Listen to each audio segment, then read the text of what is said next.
and you ask him to make you strong. If you want to be a strong human being, it's like if you're going into a gym and you want to be considered a strong man or a strong woman in the gym, you have to lift more weight. So if you want to be a strong person in life, chances are you're probably going to have to be put through a lot of challenges.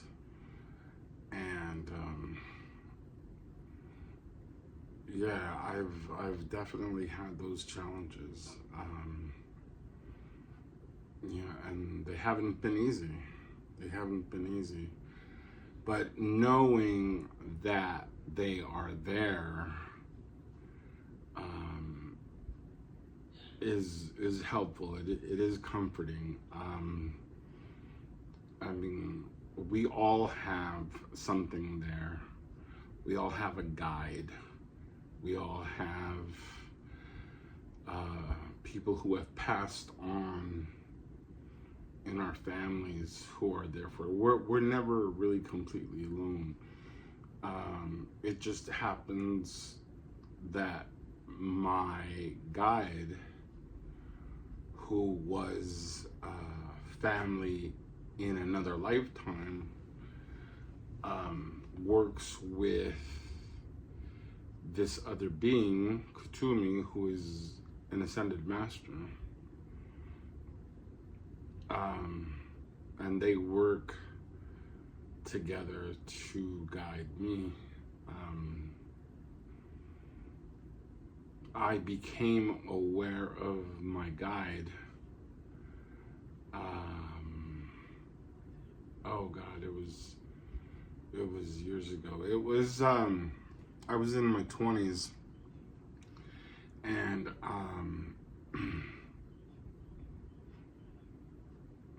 I kept coming across information on angels. It was just, they were just showing up for me. They were showing up everywhere, angels, and then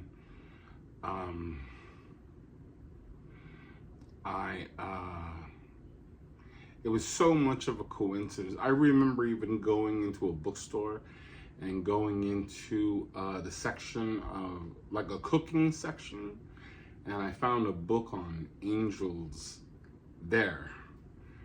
I remember being lost in thought.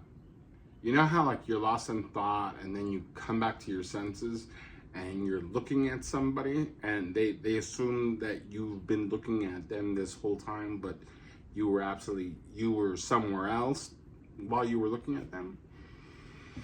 Well, I'd be absent-minded. I'd be somewhere else, and then when I would come back,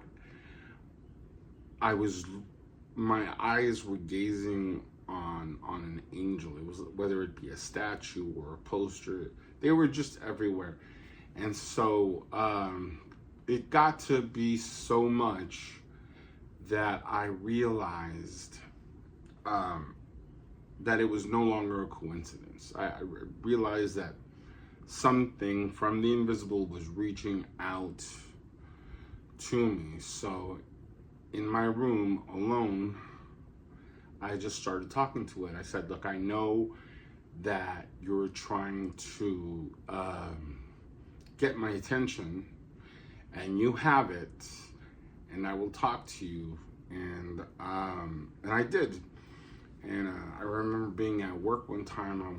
I got really sick, and I got sent home. And the woman that I was seeing at that time, she said, instead of going home, why don't you go to my house? Just go over there, lay down, and then when I get there,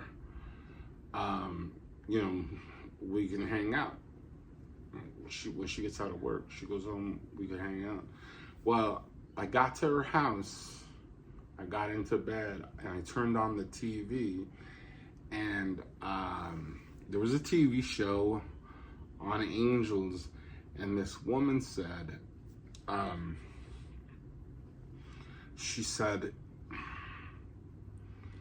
that if you want to know the name of your angel, just ask. So I did. I said, I'd like to know your name, or I'd like to know a name that I can call you by. And I asked for 2 years and I didn't get a response. What is your name? And then my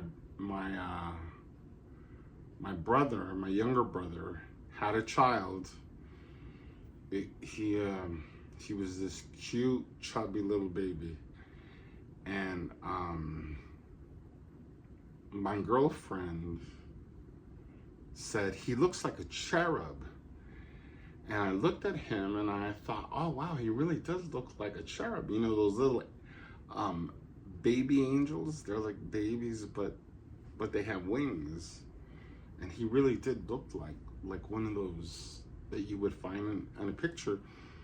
And I said, I was holding him and I said something like, oh, this is my little cherub. And then I said his name, the child's name, the baby's name.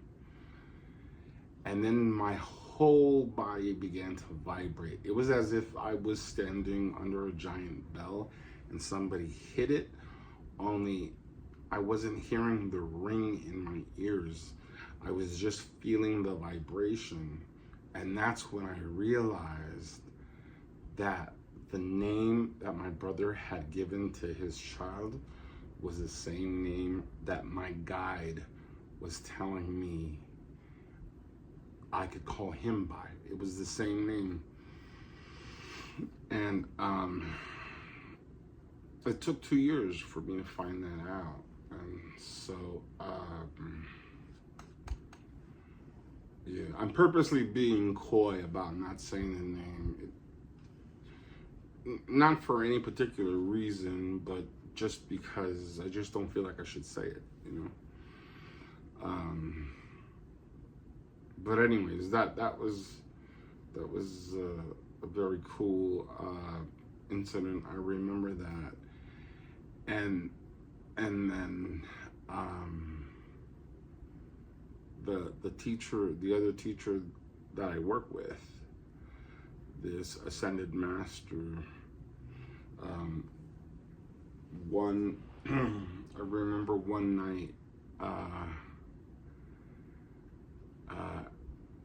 I had checked, I was living in Arizona, but I had gone to California, and I checked into this motel across the street from this, it was like a garage, but I knew the guys, they knew me, they were good people, I trusted them, and I had money on me so that I could, in case the car needed any work, you know, I could pay them. And I was across the street, so when they opened, I could be the first one there. And I woke up on that Saturday morning and to a raven. It was a raven, a bird. It was right behind the motel room door into my room. I could actually see his two legs, but I could hear him softly calling, you know, like, it was the weirdest thing. I had never encountered something like that before. But little did I know that seeing and hearing that raven was like an omen, or it was a precursor to something that was going to happen, something amazing, something wonderful was going to happen. And so I went to the garage to get an oil change and to see how the car was running, and the guy told me that I needed a new water pump. And I said, okay, well, let's do it. You know, I have the money. The guy who did the